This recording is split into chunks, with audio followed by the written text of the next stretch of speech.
Good morning, Mr. Chung. Hello, I'm Dr. Ho. I'm one of the psychiatrists working in the mental health service. I've been asked by my ENA colleague to come to talk to you as he's very concerned about you.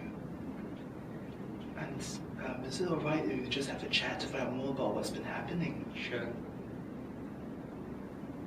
Well, I came to AME. I didn't want to come. You know, I went to Tan Tock Seng Hospital and they sent me here. I'm not sure why am I here. From what I understand is that you actually overdosed on quite a couple of tablets this time round. Can you tell me a bit more about that?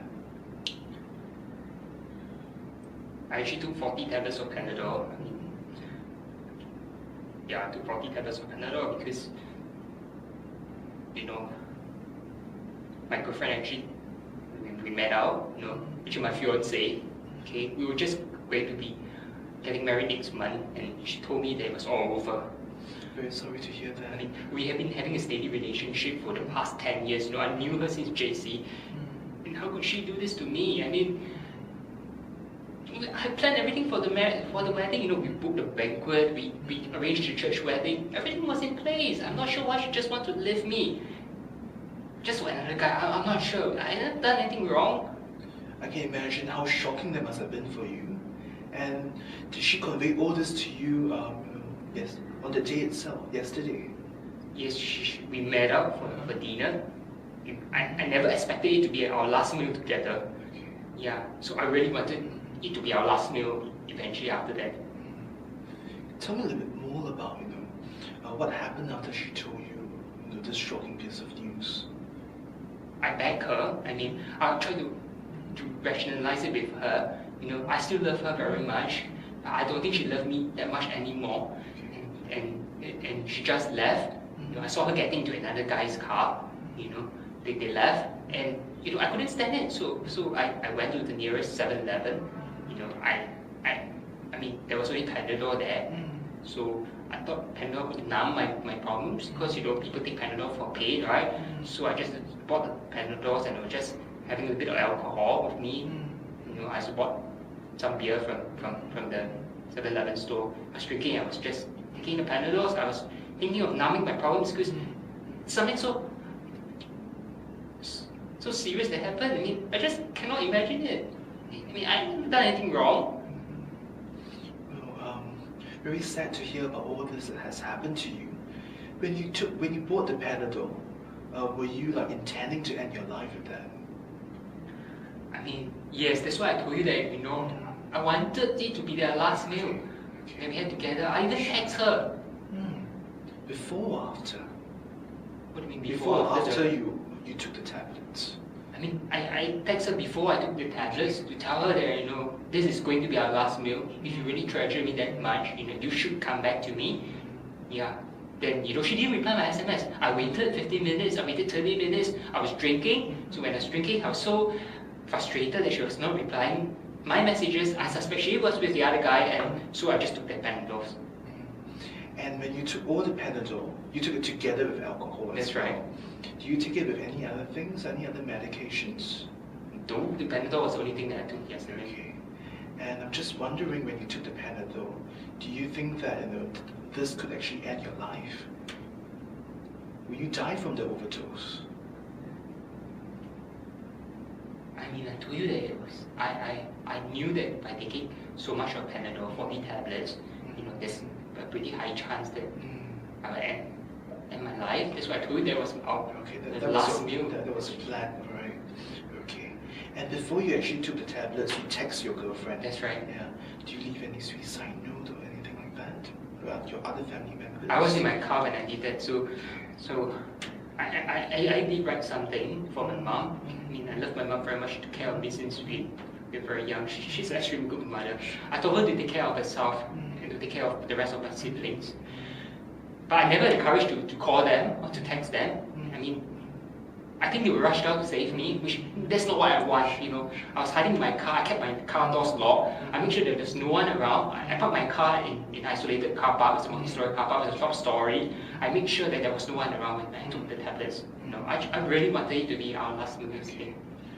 So now that, how were you discovered? Who brought you into the hospital?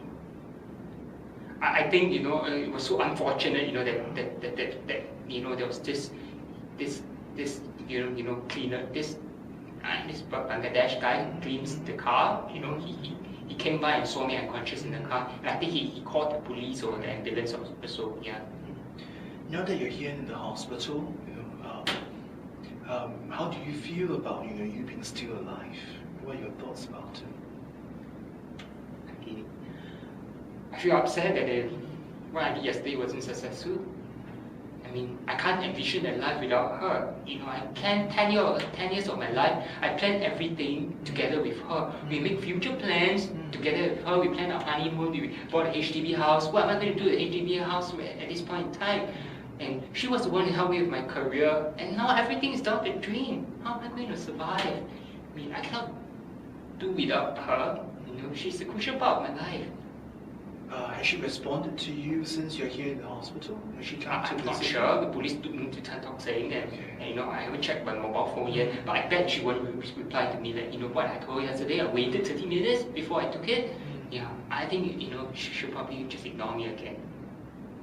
And right now, at this point in time, you know, do you still have thoughts about wanting to hurt yourself? I mean, when I was with the police and when I was in Tan Tock Seng, I mean, I still had this thought of doing something to harm myself because, like I say, there's no future to talk about right now. I'm so lost without her. Yeah. I'm just wondering, at this point in time, any family or friends who we can talk to share about your problems? Anyone? I know my family is very supportive, but then I worry that if I share too much with my family, they'll be too distressed, and they will not know how to help me, you see. So, and I don't want my friends to know, you know, I already sent out the wedding invitations. It would be a disgrace for them to know, right? So how am I going to explain to them, you know, it's a Chinese custom kind of thing? It's very shameful for the groom, you know. You get what I'm trying to say? Let me just check with you. You know, in terms of your mood, prior to the breakup, how was your mood like? I mean, it was okay. We were planning for the wedding. You know, things were going fine. You know, until yesterday, all of a sudden, she told me that, you know, she wanted to end it off. You know, it's a 10 years relationship. Yeah. So prior to the breakup itself, everything was quite smooth for you. Things were I think things were perfect. She was in my life. I mean, she's helping me with my career. You know, we were planning to go to Greece for honeymoon. You know, we got our HDB flat after 3 unsuccessful BTOs. You know, so we were blessed by that, and things were going so well. I'm just wondering, has something like this ever happened to you before in terms of you hurting yourself? No, this is the very first time. Have you ever seen a psychiatrist before? No. Yeah. I think they tried to get me to see someone in Tan Tock Seng, but I think I was too sleepy back then. I think we managed to speak to the person. Anyone in the family has ever seen a psychiatrist or have even tried to hurt themselves before? Not to my knowledge. All right, Mr. Chung, thank you so much for talking to me. I understand that it can be a very difficult, you know, experience for you. And now that you're in the hospital, the medical team, doctors are still trying, you know, to monitor your physical condition to make sure that, you know, your liver is not affected. Because after all, you took quite a huge dose of Panadol. Okay. But can I go out of the hospital?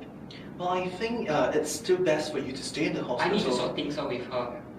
I understand your need to go out of the hospital as soon as possible, and that's also our intention as well, to get you as well as possible.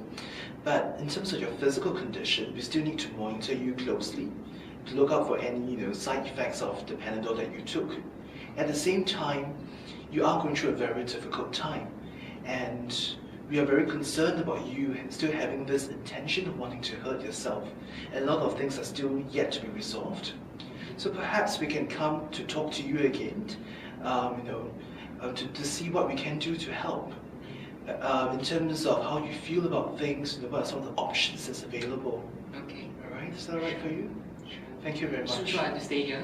You have to stay in the hospital, and our psychiatrist will come to talk to you again. Okay. Thank you very much.